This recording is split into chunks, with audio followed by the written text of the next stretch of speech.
네. 자, 1교시 녹화한 거는 좋은 마이크를 안 써가지고 음질이 아주 나빴겠네요. 제가 마이크 설정을 잘못해가지고. 네. 1교시, 이 앞 1교시 영상 들으시는 분은 굉장히 피곤했겠습니다. 자, 이번 시간에는요, 아까 시간에 말씀드린 대로 유형별 연습 문제로 넘어가는데, 유형별 연습 문제에서 이론 문제는 여러분들 원격 수업에서 이론 문제 풀이한 걸로 대체하기로 하고요. 실무 수행 유형별 연습 문제 321페이지로 넘어가겠습니다. 자, 321페이지의 유형별 연습 문제에서 연습할 회사는요, 유형상사라는 회사예요. 회사 코드 3200번으로 로그인 해주시고, 이렇게 3일 패션에서 유형상사로 바꾸는 방법은 저 위에 있는 회사 코드 있잖아요. 이 제목 표시되어 있는 그 회사를 더블 클릭한 다음에 여기 회사 코드를 이렇게 바꿀 수가 있습니다. 3200번 유형상사 확인 로그인, 그리고 종료하시겠습니까? 기존에 열렸던 거 예 해서 종료해버리고 이렇게 유형상사로 시작할 수가 있습니다. 프로그램을 닫았다가 다시 실행해도 되지만 닫지 않고도 이 회사만 이렇게 바꿀 때는 여기를 더블 클릭해서 바꾸시면 돼요.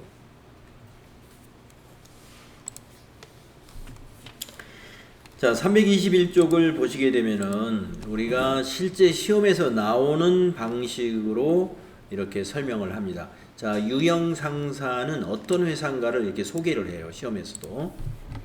유형상사는 신발 도소매업을 운영하는 법인이다. 만약에 여러분이 이제 우리가 FAT 1급 교재로 공부하시는 분들은 FAT 1급을 준비하는 거잖아요. 그러니까 FAT 1급 시험은 항상 도소매업 법인으로 문제를 나옵니다. 그러니까 업종이 신발 도소매인지 의류 도소매인지 뭐 전자제품 도소매인지 그건 달라지지만 뭐 하여튼 신발이든 전자제품이든 아니면 뭐 의류든 간에 도소매업을 운영하는 법인으로만 시험을 낸다는 거 참고해 주시고, 회계기간은 언제나 여러분이 23년도에 시험 보시면 23년도를 회계기간으로 문제를 내고 24년도에 시험을 보시면은 24년도를 회계기간으로 문제를 냅니다. 다만 24년도의 경우에 1월달이나 2월달에 시험 볼 때는 23년도 교재가 아직 나오지 않은 상태에서 시험을 보거든요. 1월이나 2월에 응시하는 사람들은 그때는 프로그램도 24년도 수업용 프로그램이 아직 안 나온 상태예요. 그렇기 때문에 1, 2월 달은 전년도 기간 24년도 1월에 시험을 보는데도 여기 회계기간은 23년 1월 1일부터 23년 12월 31일이다. 이렇게 본다는 거죠. 왜냐하면 이 수업용 프로그램은 1년에 한 번씩 바꿉니다. 프로그램을. 그렇기 때문에 여러분이 1, 2월 달에 시험 볼 때만 그 전년도 프로그램으로 시험을 보고, 따라서 회계기간도 그 전년도라고 생각하고 시험을 보는 거예요. 자, 그렇게 된다는 거. 그리고 이제 언제나 유의사항이 이렇게 먼저 나옵니다. 어떤 유의사항이 있는지 보겠습니다. 1번 부가가치세 관련 거래는 메인 매출 전표에 입력하고, 부가가치세 관련 없는 거래는 일반 전표 입력 메뉴에 입력해야 한다. 네. 여러분들이 앞에서 우리가 전표 입력할 때 제가 여러분에게 일반 전표 입력을 우리가 처음에 연습했단 말이에요. 일반 전표 입력은 부가가치세 신고와 관련 없는 거래는 일반 전표에 입력하는 것입니다. 그리고 부가가치세 신고하고 관련이 있으면 메인 매출 전표에 입력해야 됩니다. 라고 말씀을 드렸어요. 그 이야기입니다. 다음에 2번 타계정 대책과 관련된 적용은 반드시 코드를 입력하여야 한다. 그동안 여러분하고 저하고 앞에서 3일 패션을 가지고 연습할 때 코드를 강조했던 것은 거래처 코드였습니다. 그렇죠. 외상매출금, 외상매입금, 지급어음, 받을어음, 미지급금 이런 계정 과목들은 채권 채무 관련 계정 과목 코드를 넣지 않으면 거래처 원장이 안 만들어져요. 네, 그렇기 때문에 반드시 코드를 넣어야 된다라고 강조를 해드렸는데 여기서 말하는 코드는 적용 코드네요. 아직 그동안 우리가 연습했던 것 중에서 적용을 코드로 반드시 넣어야 되는 그런 거래는 만나지를 않았었습니다. 한 번도. 자, 근데 시험에 이게 나올 수 있기 때문에 2번 이 유의사항이 있는 거예요. 그래서 어떤 것인지 그거를 제가 여러분에게 좀 설명을 해드릴게요. 타계정 대체액과 관련된 거래는 어떤 거래를 우리가 만날 수 있느냐.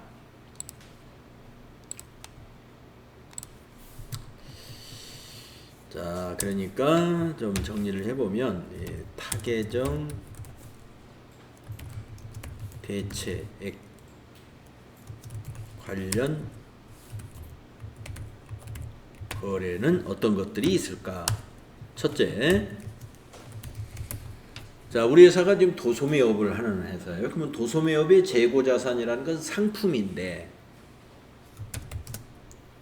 여러분 상품을 가지고 있는 그 상품을 보유하고 있는 목적은 뭐예요? 팔려고. 그러니까 상품은 상품 매출로 가야 정상이죠. 그런데 상품 매출이라는 계정으로 수익을 발생시키지 않고 그 원래 목적이 아닌 상품을 원래 목적이 아닌 다른 용도로 사용하는 거래가 타계정 대체액과 관련된 거래입니다. 네. 이때 어떤 거래가 있냐면 차변의 복리후생비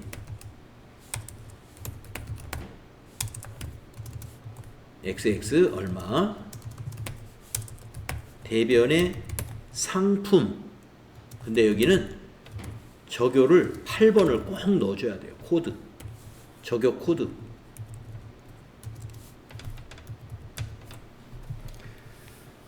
자, 상품, 이게 차변의 복리후생비, 대변의 상품이 이렇게 회계 처리되는 경우가 있단 말이죠.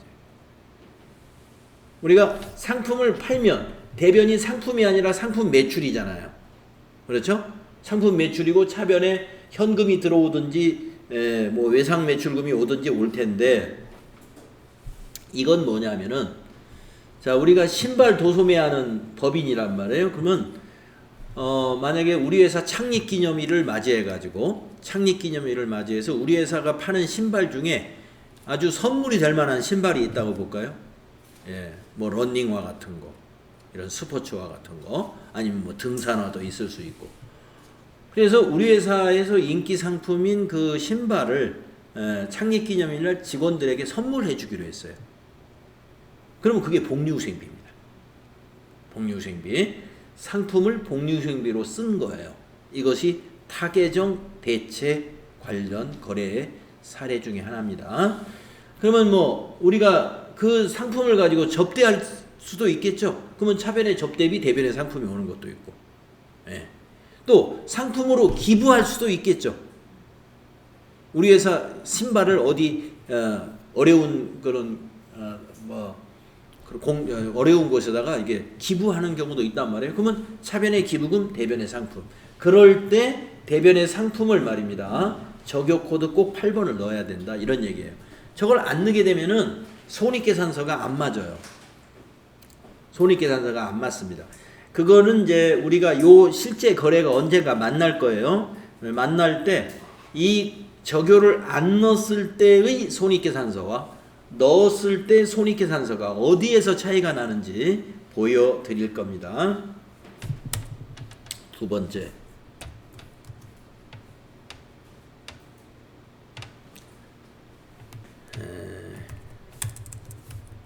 결산시 재고자산, 즉 상품이겠죠. 여기 도소매업이니까 재고자산의 감모 손실 중에서 비정상 감모가 있을 때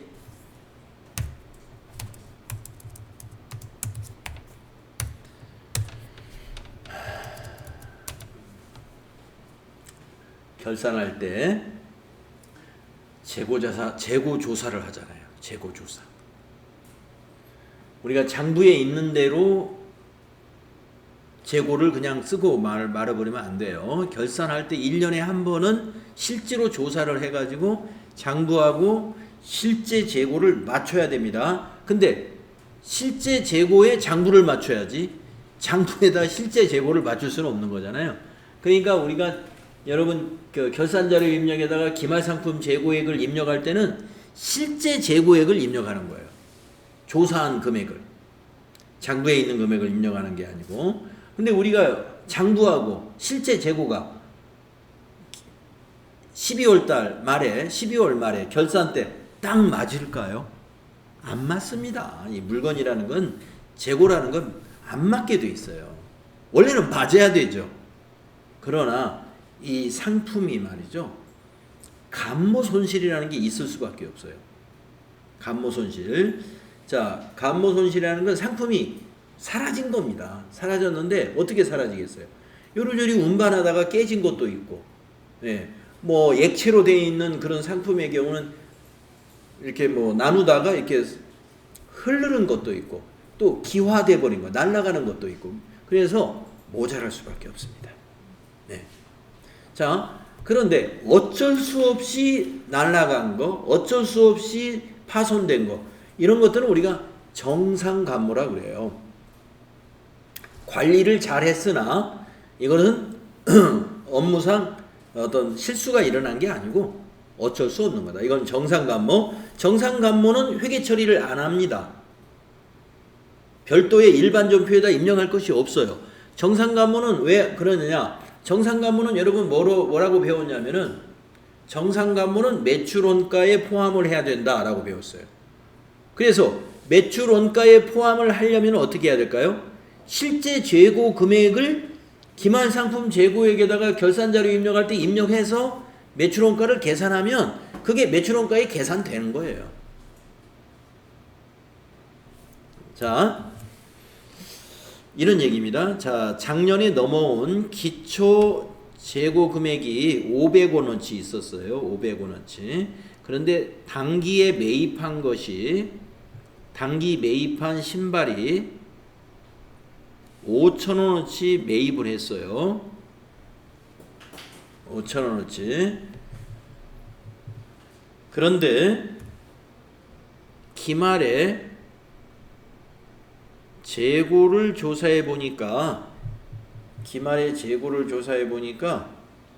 1,000개가 재고가 있어요. 아니 1,000원 금액이에요. 1,000원. 그러면 우리가 매출원가를 어떻게 계산합니까? 이걸 빼죠. 이건 더하고. 그래서 5,500에서 1,000을 빼면 4,500이 매출 원가다 이렇게 계산을 한단 말이에요. 매출 원가다. 자, 이 기말 재고를 우리가 계산할 때, 이 1,000원이라는 걸 계산할 때, 자, 창고에서 실제로 조사한 금액이기 때문에 감모 손실 있는 거 다 재고에서는 빠져나간 거죠. 그러니까 어디에 들어갔어요? 매출원가에 다 들어간 거예요. 매출원가에 다 반영된 겁니다.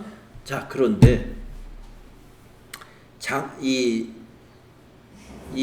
감모 손실이 있었는데 일부가 비정상 감모가 있었다고 보자 이거예요. 비정상 감모. 비정상 감모가 있는 것은 매출원가가 아니거든요. 그래서 비정상 감모는 매출원가로 가도록 해서는 안 됩니다. 그래서 어떤 분계를 해야 되느냐? 자, 비정상 감모는 아까 기말 상품 재고액을 입력하는 건 똑같아요. 실제 재고 금액을 입력하면서 동시에 이런 분계를 해야 돼요. 차변의 재고 자산 감모 손실. 이거 영업의 비용이에요. 영업의 비용. 재고자산 감모 손실이라는 개정 과목은 영업이 비용입니다. 매출 원가로 안 가게끔 하려고 영업이 비용 처리하는 거예요. XXX. 대변은 상품. 매출 원가로 안 가기 위해서 상품. 그런데 이것도 적요 8번. 적요 코드를 반드시 입력해야 돼. 이 경우도 해당이 된다. 비정상 감모. 자, 중요한 것은 이 분계는 언제 하는 것이냐면 비정상 감모가 있을 때 이렇게 회계 처리한다. 그때 대변의 상품을 입력할 때 적요 코드를 꼭 넣어야 돼요. 8번으로. 비정상 감모는 매출 원가가 아니기 때문에 영업의 비용으로 가기 위해서 이렇게 해준다 이거예요. 영업의 비용으로 가기.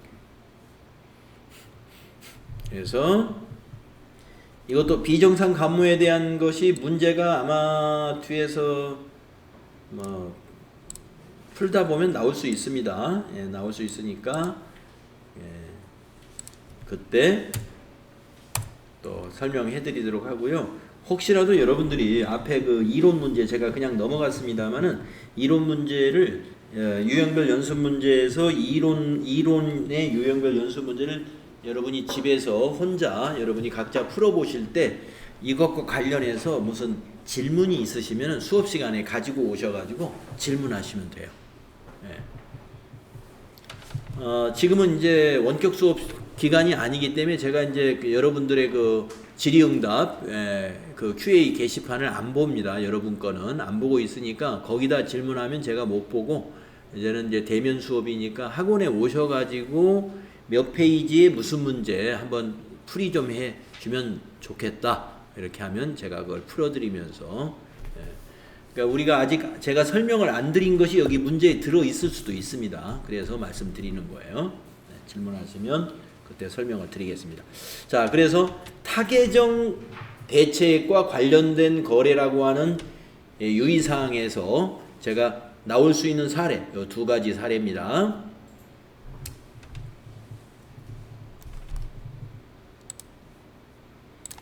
다음에 3번 채권, 채무, 예금 거래 등 관리 대상 거래 자료에 대하여는 거래처 코드를 반드시 입력한다. 이건 우리가 유형상사 하면서도 제가 여러분에게 계속 강조해 왔던 유의사항이었습니다. 다음에 4번 자금 관리 등 추가 작업이 필요한 경우 지문에 따라 추가 작업을 하여야 한다. 지문에 따라 이 말은 뭐냐면 하라고 하면 해야 된다. 하라고 하면 해야 된다. 그러니까 이제 시험에서 보면은요, 시험에서 이제 그 어음 관련 거래 중에 보면은 이렇게 어음 관련 거래 문제가 여기 요 몇 페이지예요?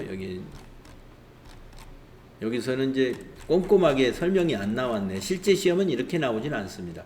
실제 시험은 수행 1, 수행 2 해가지고 뭘 하시오 이렇게 나오거든요. 그게 이제 여기서 말하는 지문에 따라예요. 그래서 자금 관리를 하라 라고 하는 것은 꼭 해야 된다 이겁니다. 지금 우리가 계속 연습한 것은 어음 관련 거래였어요. 그래서 여기서도 마찬가지예요. 자금 관리 등 추가 작업. 여기가 뭐가 있냐면 어음, 지급어음, 받을어음하고 그 다음에 차량 유지비 있죠. 그 차량 유지비에서 차량별로 관리하는 거 있잖아요. 그래서 이 추가 작업 할 때는 꼭 해당되는 계정 과목에다 놓고 받을어음이면 받을어음에다 놓고 지급어음이면 지급어음에다 마우스 클릭하고 차량 유지비면 차량 유지비에다 마우스를 클릭한 다음에 무슨 키 눌렀었죠? F3키. 이 추가 작업은 F3키 눌러서 하는 작업을 말하는 거예요. 그 다음에 5번째, 판매비와 관리비는 800번대 계정 코드를 사용해야 한다. 그 이유 800번대라고 꼭 찍어준 이유는 그래요. 우리가 복리후생비 검색해 보면 500번대, 600번대, 700번대, 800번대 있단 말이에요. 그러니까 꼭 800번대로 해야 여러분이 판매 관리비로 한 거다 이거예요. 이 도소매업은 복리후생비는 판매 관리비와 판매 관리비를 분명히 써야 돼요. 500번대나 600번대, 700번대를 쓰면 안 됩니다. 그 이야기입니다. 자, 그러면 이제 첫 번째 풀이를 한번 기초정보 관련된 문제 하나 해보겠습니다. 우리가 유형 상사를 가지고 할 때, 이제 아니 앞에서 그 3일 패션을 가지고 할 때도 이와 유사한 것을 좀 해봤는데 복습이라고 생각하시고 한번 해봐요. 1번 사업자 등록증에 의한 회사 등록 수정 자료 설명.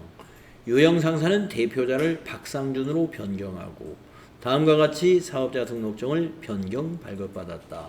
대표자 주민번호는 이렇게 된다. 평가 문제.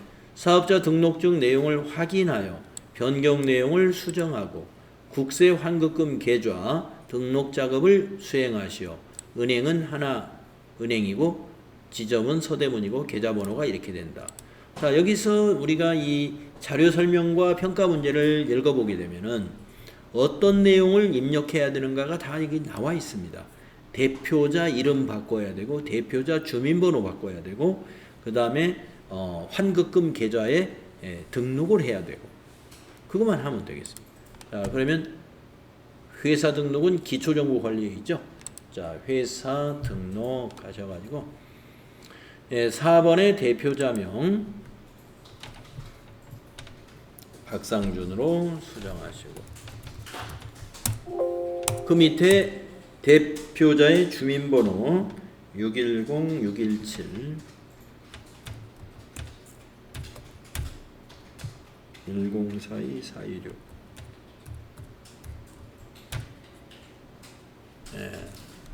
대표자의 주민번호하고 이제 대표자 이름하고 바꿨고요. 그 다음에 18번에 국세 환급금 계좌를 입력하는 항목이 있습니다. 물음표 단추 눌러서 하나은행 검색하시고 하나 엔터. 하나은행 81번이네요. 엔터. 지점을 서대문으로 입력하시고 엔터. 계좌번호는 하이폰을 넣어서 입력하시면 돼요. 524-66658 다시 둘둘둘 엔터. 네, 밑에 내용은 입력하지 않으셔도 됩니다. 이렇게 수정하는 건 어렵지 않겠죠. 다음 2번도 해보겠습니다. 다음 페이지죠. 계정과목 수정. 평가 문제 보시면 당사는 무형자산의 계정과목 중 235번 디자인권을 의장권으로 수정하여 사용하려고 한다. 계정과목을 수정 등록하시오. 235번을 찾아가는 방법. 자, 전체 메뉴에 계정과목 및 적요 등록이라고 하는 메뉴 보이죠? 클릭하셔가지고 키보드로 2, 3, 5를 누르면 235번으로 바로 갑니다. 그리고 이 디자인권이라는 요 텍스트가 검은색인지 빨강색인지를 확인해 봐야 돼요. 그러면 다른 계정 과목을 한번 눌러 보시면 빨강이구나. 빨간색은 바로 입력이 안 되고 여기 디자인권을 마우스를 클릭한 다음에 여러분 키보드에서 컨트롤 키를 누른 상태에서 F1을 한번 툭 치죠. 그리고 나서 입력해야 입력이 돼요. 네, 의장권 이렇게 엔터 치면 수정이 됩니다. 그냥 입력해서 입력이 안 되는 것은 그건 빨간색이기 때문에 입력이 안 되는 겁니다. 그럴 때는 컨트롤 F1 한번 때리고 나서 입력하면 입력이 된다. 이걸 시험 보는 날까지는 까먹어서는 안 돼요.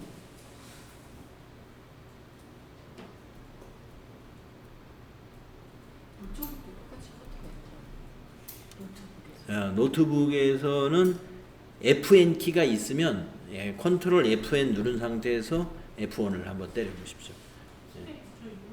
예.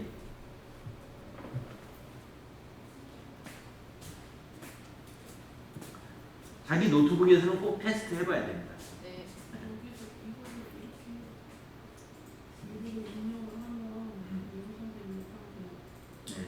네, 된 거죠.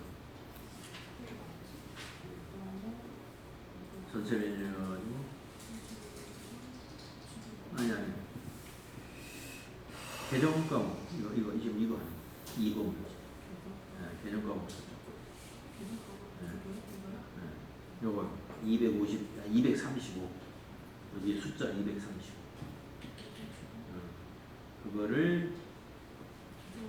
그거를 의장권으로 고치는데 이게 지금 빨강색이거든. 그래서 컨트롤 F1 누르고 나서 입력해요. 컨트롤 누른 상태에서 F1 키 툭 치고 이제 입력하면 돼요.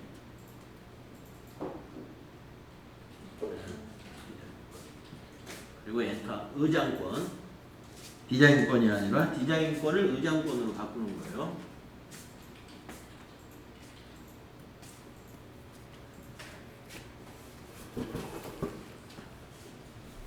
디자인권을 의장권으로 바꾸면 돼요.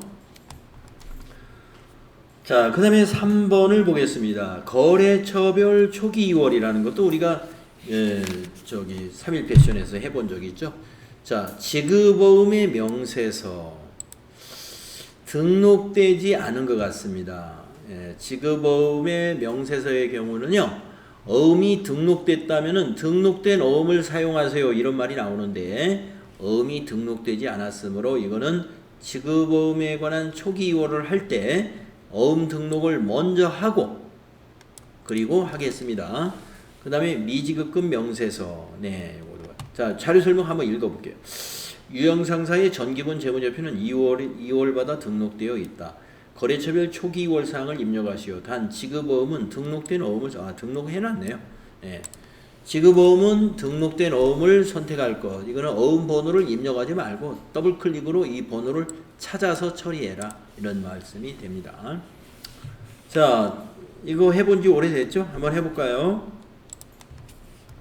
전체 메뉴 가가지고 거래처별 초기 2월이 여기 밑에 있죠? 기초정보관리 문제입니다. 거래처별 초기 2월. 거기서 먼저 지급어음을 찾아야 돼요. 마우스로 여기 지급어음 252번이죠. 클릭을 하면은 보다시피 오른쪽이 회색이죠. 이거는 초기 2월 할 때 더블 클릭을 해서 해야 되는 계정 과목이에요. 더블 클릭하면 이렇게 새 창이 열리잖아요. 여기서 코드는 거래처 앞에 있는 코드니까 거래처 코드거든요. 코드를 더블 클릭을 해서 거기 표에 있는 부산상사 검색을 하는 겁니다. 코드가 거기 있었네. 7002번. 그러면 그거 보고 바로 입력해도 돼요. 그 코드 없는 줄 알고 제가 검색을 했습니다. 자, 그러면 코드를 넣으면 거래처 명까지 끝납니다. 그 다음 만기 일자는 비고에 있으니까 그건 넣어야 돼요. 2023 0715 그리고 엔터에서 여기를 입력하지 말고 선택을 해야 됩니다. 어음을 선택해라 그랬죠. 어음 번호 더블 클릭. 여기서 선택을 하면 여기까지 채워져요. 여기까지. 자, 어음 번호하고 여기까지 채워지고 금액을 입력하면 되는데 어음 번호를 보고 찾아보세요. 맨 위에 건가요? 004 2022 1215 1234 맨 위에 거 맞습니다. 맨 위에 거 확인. 그러면 이제 어음 번호 나타났고 이쪽까지 다 나타돼요. 해결이 됐어요. 발행일자 고쳐야 되겠네. 금액 입력하시고 금액을 200만원 입력하시고 발행일자는 수정을 해야 되겠네요. 202 1215 발행일자 수정합시다. 그리고 밑에 차액이 0 나오면 되겠습니다. 이거 좀 침착하게 하시면 됩니다. 그런 다음에 거래처별 초기 2월창 요거 닫으면 돼요. 그러면 여기 오른쪽에 부산상사 200만원 입력되고 차액이 0 나오겠습니다. 이렇게 하시면 돼요.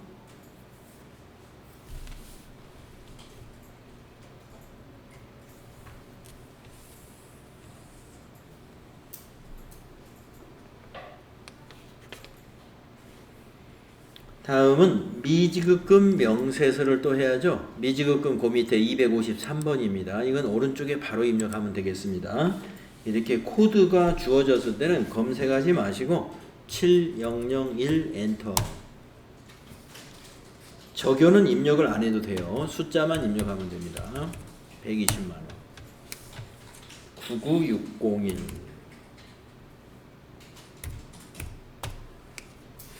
130만원. 네, 밑에 차액 0 나왔죠. 네, 이렇게 하시면 거래처별 초기이월 이런 식의 문제가 나올 수 있습니다. 다음은 4번으로 가보겠습니다.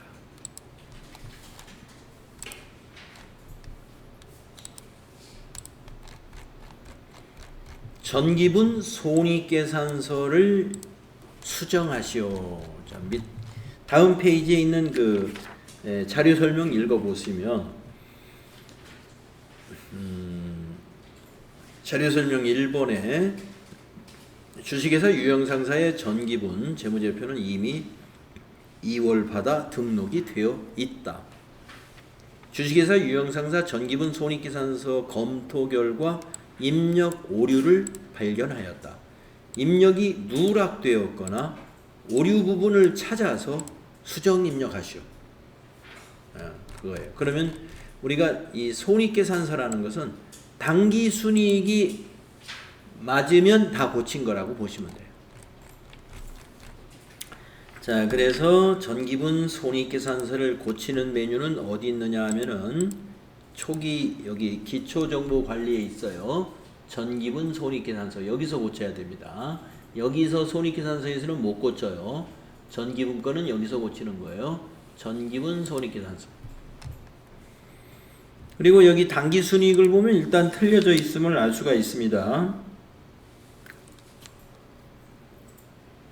그래서 맨 위에 있는 매출액부터 맞춰보세요. 매출액 7억 5천 맞았죠?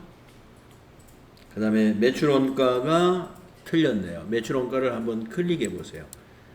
5억 8,600을 클릭하면은 이렇게 팝업창이 나와가지고 우리 책에 있는 기초상품 재고액, 당기상품 매입액, 기말상품 재고액이 쫙 있습니다. 기초에다가 당기상품 매입액을 더하면 6억 1,600인데 기말상품 재고액 3천만 원을 빼니까 5억 8,600이에요. 근데 책에는 5억 9,600. 왜 그러느냐? 기말상품 재고액이 1,000만 원 차이가 난 거예요. 근데 여기 기말상품 재고액이 회색으로 돼 있죠. 기말상품 재고액은 여기서는 수정을 못 한다는 겁니다. 어디서 수정해야 되느냐? 기말상품 재고액을 고치려면은 전기분 재무상태표의 상품을 고쳐야 돼요. 그래야 이게 자동으로 고쳐집니다. 그래서 여기서는 고치는 게 아니고 일단 그 팝업창을 닫은 다음에 전체 메뉴 나가가지고 전기분 재무상태표 여기 전기분 손익계산서 바로 위에 있죠. 그걸 클릭을 해가지고 상품 지금 여기도 전기분 재무상태표라는 건 여기 차액이라는 게 그때 우리 배울 때 기억나시겠지만 여기에 0이 나와야 되잖아요. 근데 지금 차액이 1,000만 원의 차액이 나 있습니다. 그게 바로 요 상품 이 금액이 틀렸기 때문이에요. 이거를 2,000만 원으로 고치면 돼요.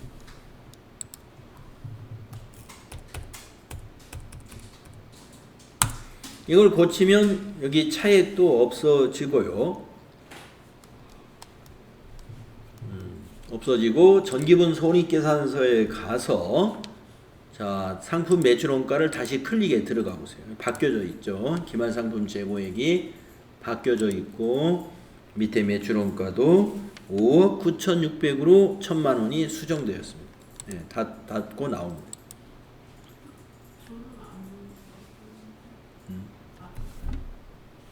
됐나요? 아직도 당기순이익이 65만원 틀려요. 지금 보면은 당기순이익이 1억 1,065만원인데 우리 책은 1억 1,000만원이에요. 그럼 65만원짜리가 뭐가 있느냐? 네, 안 보이죠 잘. 자, 위에서부터 맞춰보세요. 급여 2,600, 복리후생비 450, 200만,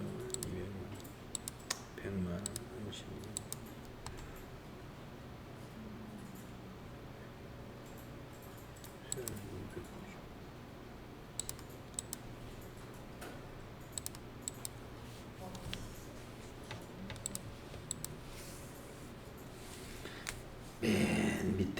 당기순이익 바로 위에 있는 법인세가 누락됐습니다.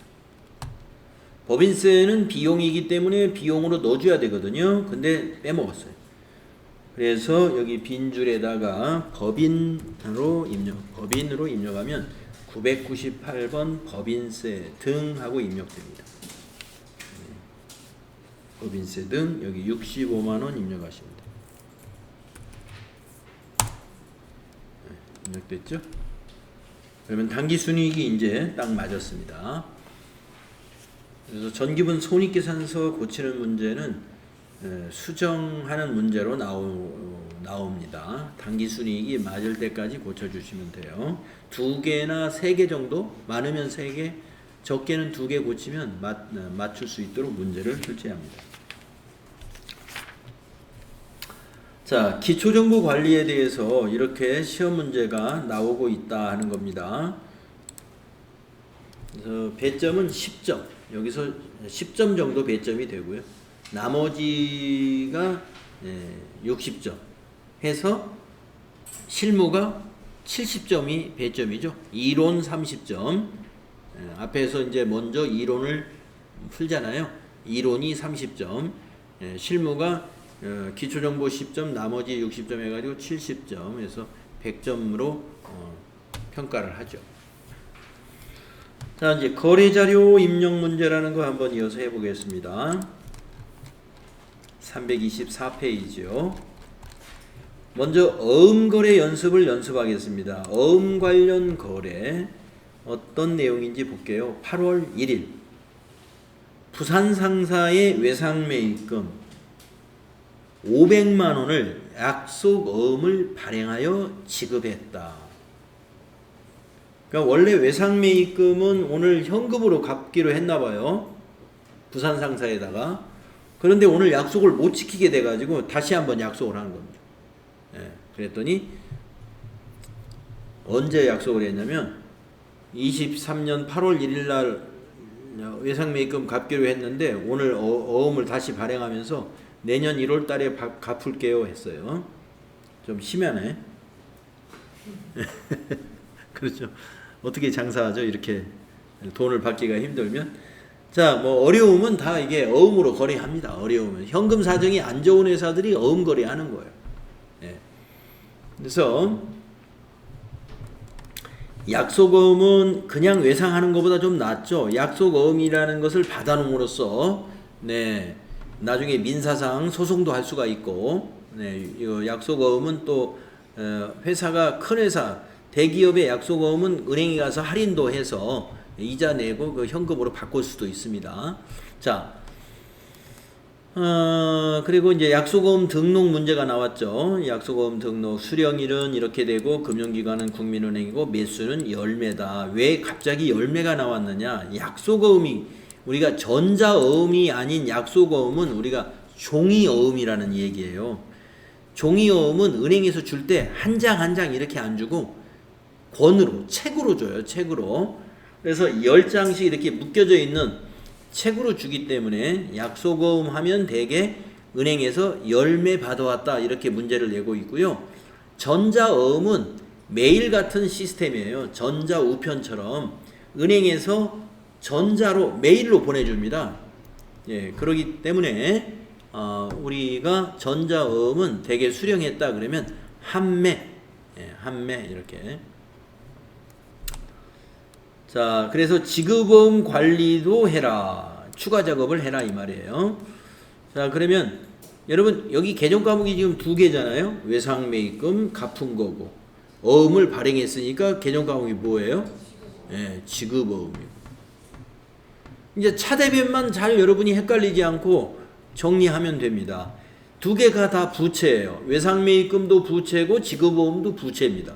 그래서 감소한 부채는 차변에 쓰고 증가한 부채는 대변에 쓰는 거예요. 왜 그러죠? 부채는 차변에서 감소하고 대변에서 증가하는 것이기 때문에 외상매입금은 오늘 갚았으니까 감소했으니까 차변, 지급어음은 오늘 새로 발생했으니까 대변, 증가된 거니까. 자, 그러면 입력합시다. 일반 전표에다 입력해야 돼요. 이거는 부가가치세 신고하고는 관련이 없죠. 예. 그래서 일반전표 입력에다가 날짜는 8월 1일입니다. 8월 1일.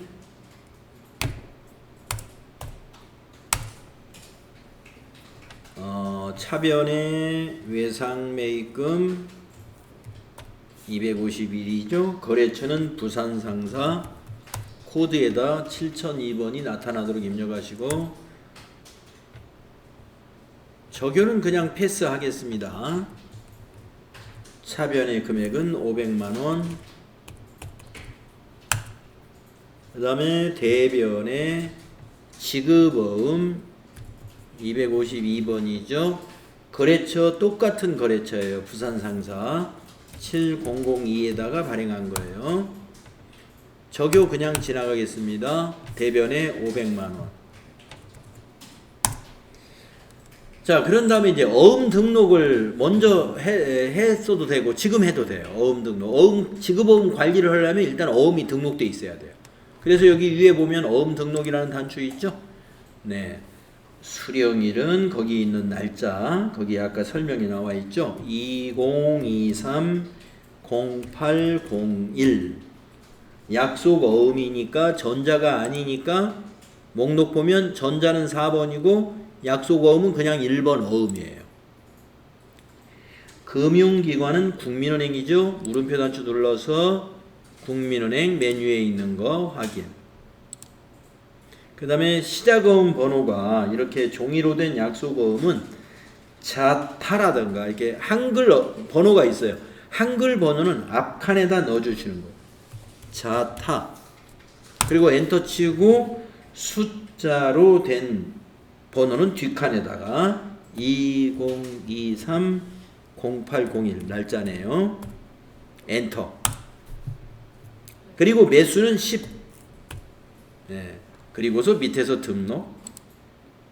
계속적으로 등록하시겠습니까? 물어보는 질의가 나오면 아니요. 이렇게 이제 어음 등록 마치고 나서 지급 어음줄에 지금 커서가 있으신가 확인하고, 만약에 없으면 지급 어음줄 어디든지 클릭한 다음에 F3 누르면 밑에 지급 어음 관리라는 창이 나오고요. 발행으로 돼 있으니까 그대로 두고 어음 번호를 더블 클릭해서 거기 사진에 있는 어음 번호 자타 2023-0801을 찾아야 됩니다. 예. 자타의 맨 처음 거. 자타로 시작되는 어음 번호의 맨 처음 거. 그 위에 다른 것은 이미 등록을 여기 프로그램에서 이미 해놓은 거니까 그거 말고 이거. 예. 선택 확인. 그리고 엔터 쳐서 발행일 지나가고 엔터 쳐서 만기일을 수정해야죠. 만기일은 거기 어음 사진에 2024 0102죠. 0102. 예. 나머지는 엔터 치면 끝납니다. 그러면 조금 전에 비워놨던 저교에 이와 같이 나타나죠. 자, 적어 두시고요. 예, 오늘은 여기 324페이지 1번까지 우리가 같이 해봤습니다. 수고했습니다.